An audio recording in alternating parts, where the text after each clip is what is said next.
They grabbed the homeless girl before she could finish her sentence. The security guard yanked her away from the restaurant door as people watched and laughed. Please, may I have that?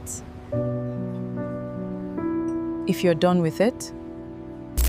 I wasn't begging for money, she whispered through trembling lips. I only wanted the food she was going to throw away. Nobody cared. To everyone inside, she was just another dirty street girl, too poor to enter, too hungry to matter. Her name was Ada, 16 years old, alone, homeless, and surviving on leftovers. But inside that luxury restaurant sat one of the richest women in Nigeria, Mrs. Falake Adeyemi, owner of hospitals, hotels, shipping companies, and a fortune worth hundreds of millions. She looked up, and the moment her eyes met the frightened girl, her heart stopped, not because she felt sorry for her, but because she had seen those same eyes before, 11 years ago, the day her little daughter vanished without a trace. And before this day was over, one forgotten homeless girl was about to uncover a secret that would destroy an entire family and change both of their lives forever. Falake set the cup down without drinking from it. "Bring her back," she said quietly to the guard hurrying past her table. The guard froze. "Ma, she is just a street girl. She was disturbing your—" "Bring her back," Falake said again, and this time her voice did not rise, but the whole room seemed to grow quieter around it. That was the thing about Falake Adeyemi. She rarely spoke louder than a normal conversation. She never needed to. People who worked for her learned quickly that her calm was more dangerous than anyone else's shouting, and her calm requests were never really requests. The guard returned 2 minutes later with Ada trailing behind him, her arms wrapped around herself, her eyes down, prepared for another rejection. "I'm sorry, Ma," Ada said before anyone could speak. "I won't come back. I just wanted—" "Sit," Falake said, and gestured to the empty chair across from her. Ada blinked. "Ma, sit down. You look like you haven't eaten in days." The other diners at nearby tables exchanged glances. A woman like Falake Adeyemi did not invite homeless children to sit at her table. But nobody said a word, because nobody ever corrected Falake Adeyemi in public. Ada lowered herself onto the chair as if it might break beneath her, as if this whole moment might dissolve the second she relaxed. Falake studied her face without trying to hide it. The shape of the girl's eyes, the slight gap between her front teeth, the way she held her shoulders, tense, ready to run, it reminded her of nothing. It reminded her of everything. "What is your name?" Falake asked. "Ada, Ma." "Ada what?" The girl hesitated. "I don't know my full name. The woman who raised me just called me Ada." Falake's hand tightened slightly around her napkin. "Where are your parents?" "I don't have any, Ma. I was found as a baby, left outside a church in Ajigunle. The pastor's wife raised me until she died 3 weeks ago. Since then, I've been—" Ada's voice trailed off. She did not need to finish the sentence. The torn slippers on her feet finished it for her. Falake ordered a full plate for the girl without asking what she wanted. When the food arrived, Ada ate slowly, carefully, like someone who had trained herself not to eat too fast even when starving, because eating too fast in front of strangers invited questions. Falake watched every movement. "How old are you?" she asked. 16, Ma, at least. That's what the pastor's wife told me. She said I was maybe 6 months old when they found me. 16 years, Falake did the math without meaning to. Her own daughter would be 16 this year if she was still alive. If she had stopped believing in if a long time ago. She had hired investigators. She had offered rewards. She had prayed in churches across 3 states, and every single lead had ended the same way. Nothing. Until now. Until this girl with the tired eyes sat across from her, eating rice like it was the first real meal she had tasted in weeks. "Do you have anywhere to sleep tonight?" Falake asked. Ada shook her head. "You do now," Falake said. "Come with me." The mansion in Ikoyi rose behind iron gates that Ada had only ever seen from a distance. The kind of house that street children pointed at and joked about, never believing they would step inside one. The guards at the gate straightened when the car approached. The gates opened without a word being spoken. Ada sat frozen in the back seat beside Folake, afraid to touch anything, afraid her presence alone might stain the leather seats. "You can breathe," Folake said without looking at her. "I'm not going to hurt you. I know, Ma. I've never been inside a car like this. You'll get used to it." Ada did not understand what that meant. She assumed the woman meant one night, one meal, one small act of charity before returning her to the streets in the morning. Rich people did that sometimes. A moment of kindness to feel better about themselves, then back to normal life. She did not expect what came next. Inside the mansion, a woman named Comfort, the head housekeeper, was summoned immediately. "Prepare the blue room," Folake said, "and call Dr. Okafor. I want a full medical examination tomorrow morning." Comfort's eyebrows rose slightly, but she said nothing. She had worked for the Adeyemi family for over 20 years. She knew better than to question her employer's instructions, especially when Folake's voice carried that particular stillness. "Yes, Ma," Comfort said, and turned toward the girl. "Come, my dear, let's get you cleaned up." Ada looked back at Folake as she was led away, still confused, still waiting for the trick, the catch, the moment this kindness would reveal its true price.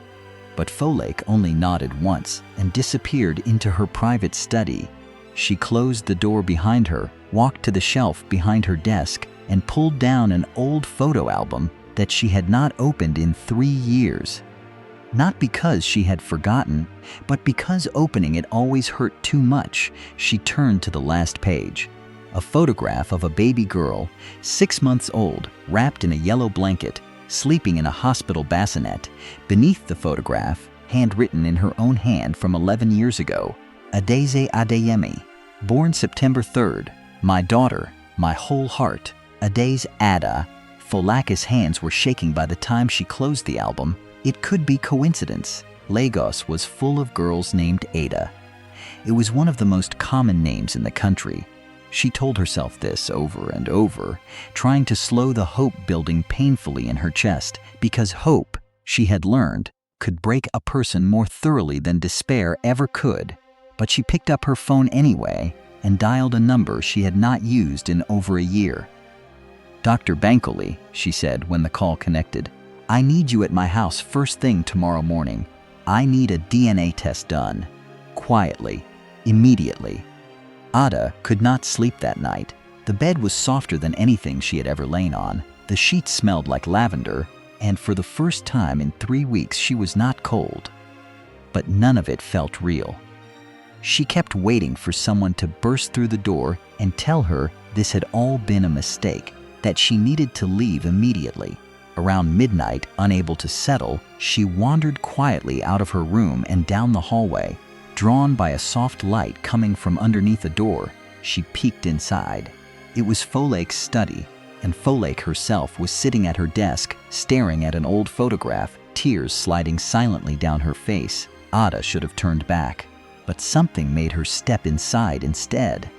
"Ma, are you all right?" Folake quickly wiped her face and closed the album. "I'm fine. You should be asleep." "I couldn't sleep," Ada admitted, then hesitated. "Ma, can I ask you something?" "Go ahead. Why did you bring me here? People like you don't usually help people like me. Not like this. Not with a whole room and a doctor, and does it matter why?" Folake asked, her voice gentler than Ada had heard it all evening. "It matters to me," Ada said quietly, "because kindness that has no reason behind it makes me nervous. I've learned that free things always cost something in the end." Folake studied the girl for a long moment. There was wisdom in that answer, far beyond 16 years, wisdom born of hard streets and harder lessons. "You remind me of someone," Folake finally said. "Someone I lost a long time ago." "Who?"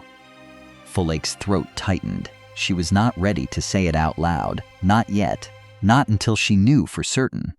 Hope was a dangerous thing to hand to a child who had already survived so much disappointment. "Someone very important to me," Folake said instead. Go back to bed, Ada.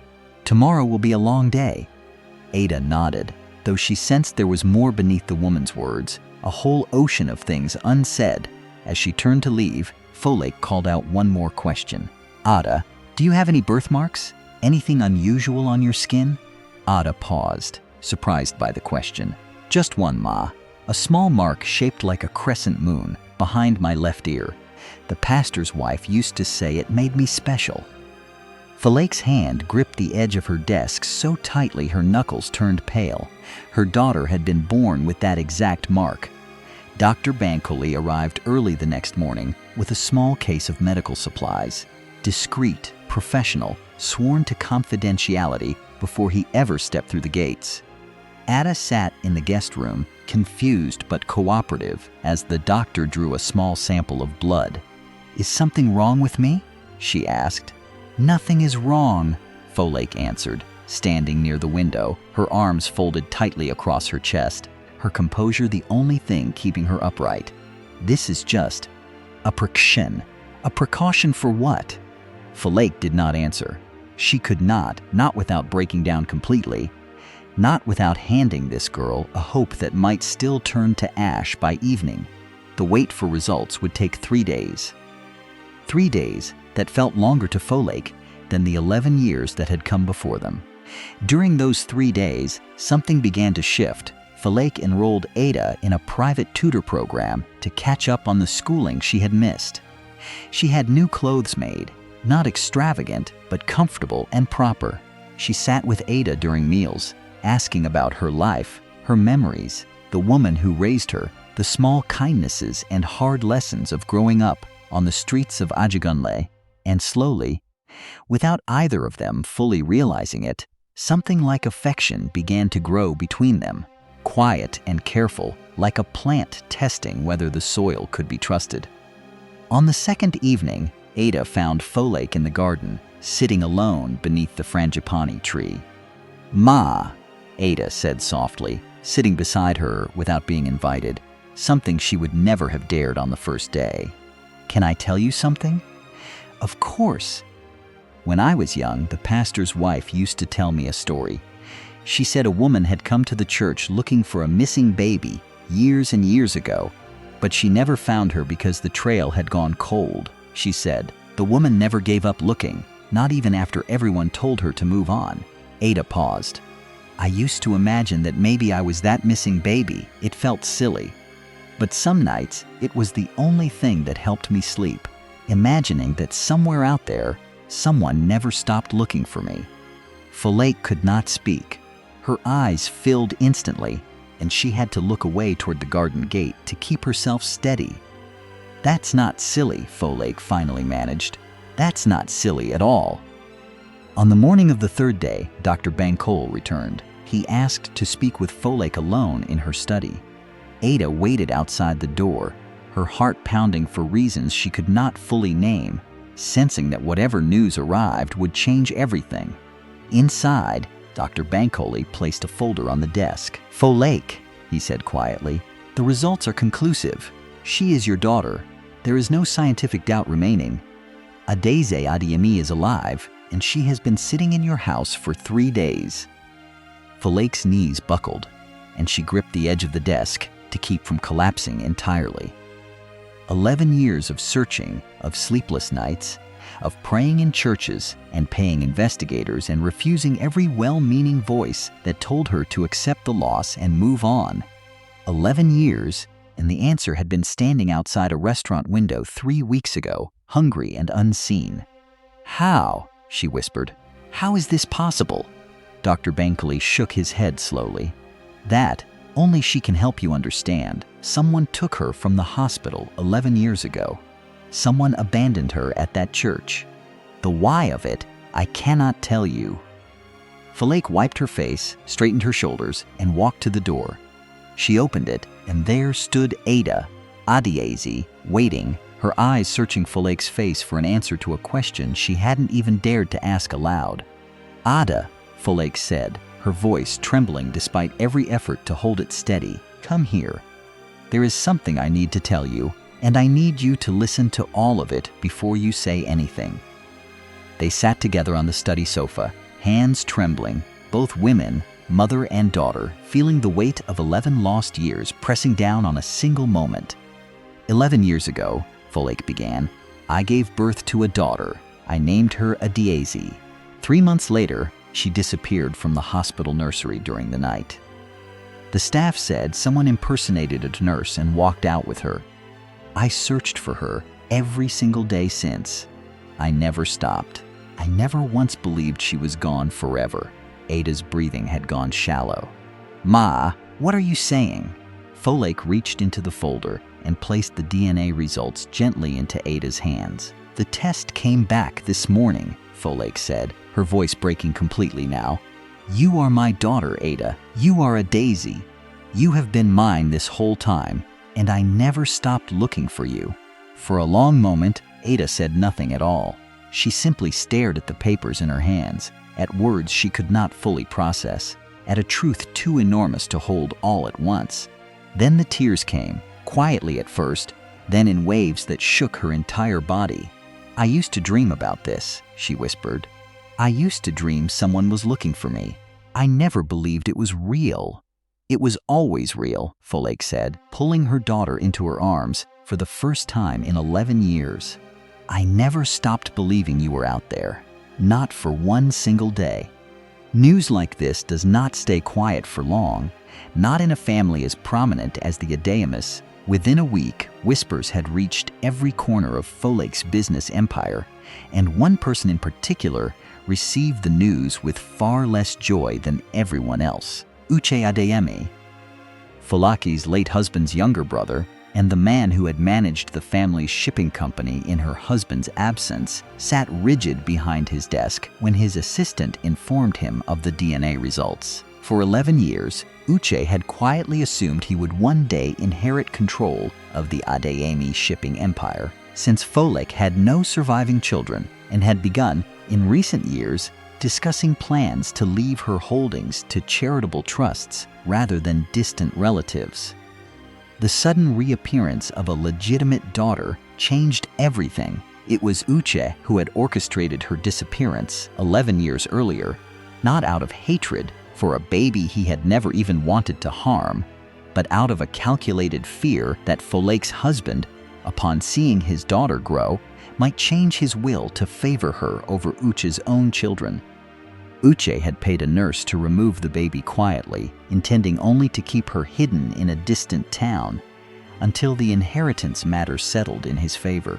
But the nurse, overwhelmed with guilt, had instead abandoned the baby at a church rather than following through with Uche's darker instructions, and disappeared from Lagos entirely, never to be found. For 11 years, Uche had lived with the secret buried so deep he had almost convinced himself it belonged to someone else's past. Now that past had walked back through the front door, wearing his brother's late wife's eyes. "This cannot be allowed to stand," Uche muttered to himself, staring out his office window over the Lagos harbor. "Not after everything I have built." He began making calls that evening, quiet calls, careful calls, the kind of calls made by a man who believed himself far too clever to ever be caught. Adiz, for she had begun, slowly, to answer to her true name again, settled into her new life with a caution that never fully disappeared. Even as the weeks passed, she attended a private tutoring program each morning, still catching up on years of missed schooling, and spent her afternoons with Folake, learning slowly what it meant to belong somewhere, to someone. But she never forgot where she came from, and she never let it change who she was. "Ma," she said one afternoon as they sat together in the garden, "there's a woman who used to sell akara near the church where I grew up.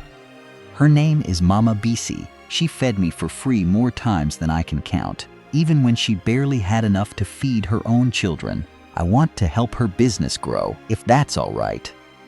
Folake smiled, the kind of proud smile that came from somewhere deeper than mere approval.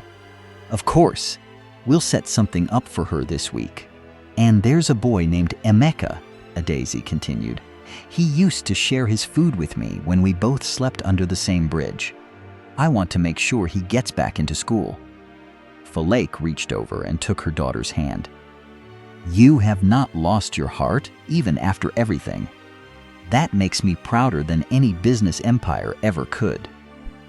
It was this same gentleness that made the household staff adore her almost immediately, and it was this same gentleness that eventually caught the attention of someone else, a young man named Daniel, the quiet and thoughtful son of Folake's longtime family lawyer, who had grown up visiting the Adeyemi estate for years without ever imagining the missing daughter of the family would one day return.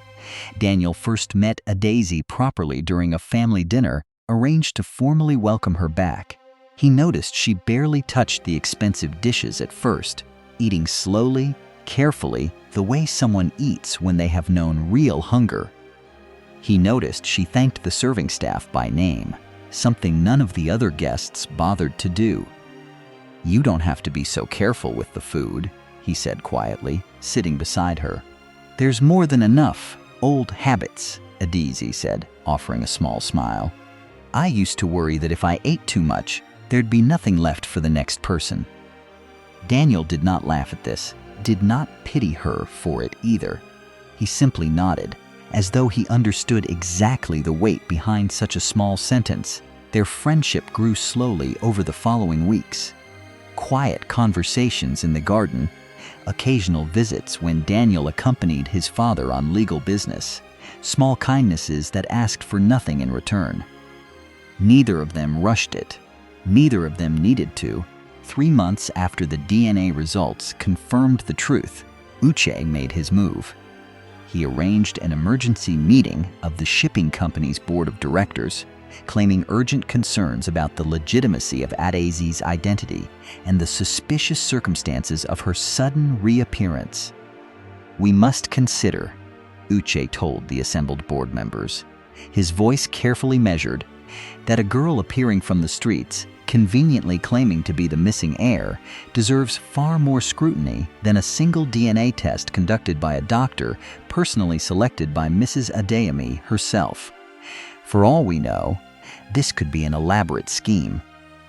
Word of the meeting reached Folake within the hour, carried swiftly by a loyal board member who had long suspected something was not right about Uche's quiet ambitions. Folake arrived at the boardroom without warning, Adaeze walking calmly beside her, and the room fell silent the moment the door opened. "Please," Folake said, taking a seat at the head of the table without raising her voice even once, "continue the discussion. I would like to hear more about these concerns." Uche's composure cracked slightly. "Folake, Mrs. Adeyemi, I only meant to protect the company's interests. Surely you understand." "I understand perfectly," Folake said. "In fact, I have understood far more than you realize, Uche, for quite some time now." She placed a folder on the table, not the DNA results this time, but something else entirely. A written statement, signed and notarized, from a woman who had come forward 2 weeks earlier after seeing news coverage of Adaeze's return, the nurse.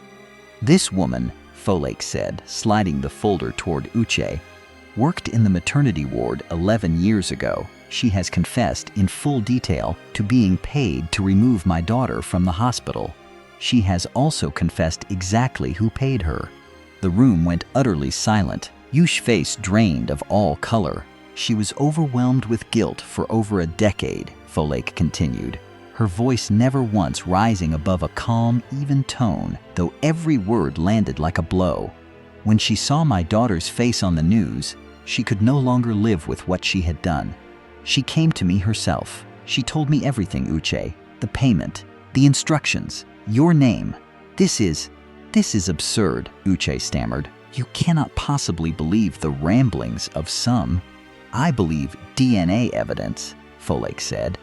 "I believe notarized confessions, and I believe the financial records showing a transfer from your personal account to hers 11 years ago, the same week my daughter disappeared." Uche said nothing further. There was nothing left to say. The legal proceedings that followed were swift and thorough, conducted with the same quiet precision that defined everything Folake Adeyemi touched.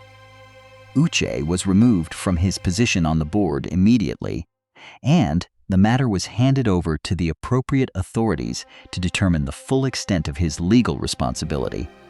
Throughout it all, Adizi remained remarkably composed, though the knowledge that a member of her own family had orchestrated her years of suffering was not easy to carry.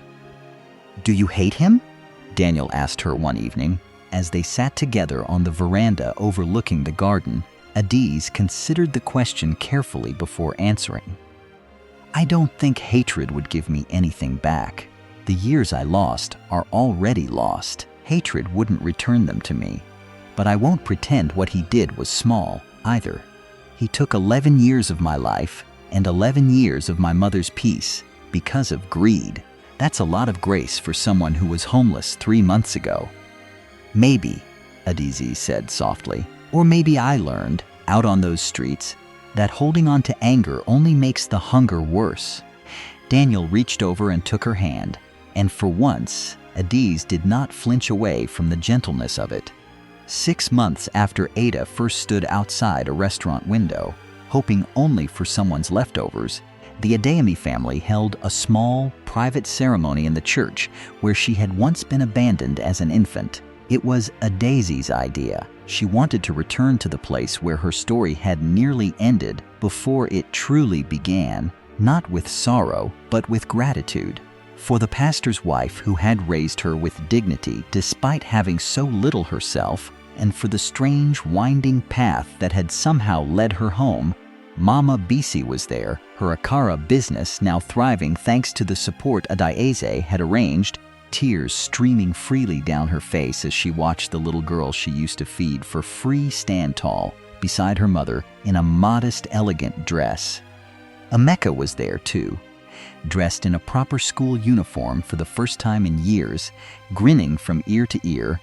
Folake stood at the front of the small church, watching her daughter greet each guest with the same warmth and humility she had carried even during her hardest days on the street, and she found herself overwhelmed with a gratitude too large for words. 11 years ago, Folake said quietly, when it was her turn to speak, I lost the most important person in my life, and I refused to accept that loss as final, no matter how many people told me to move on.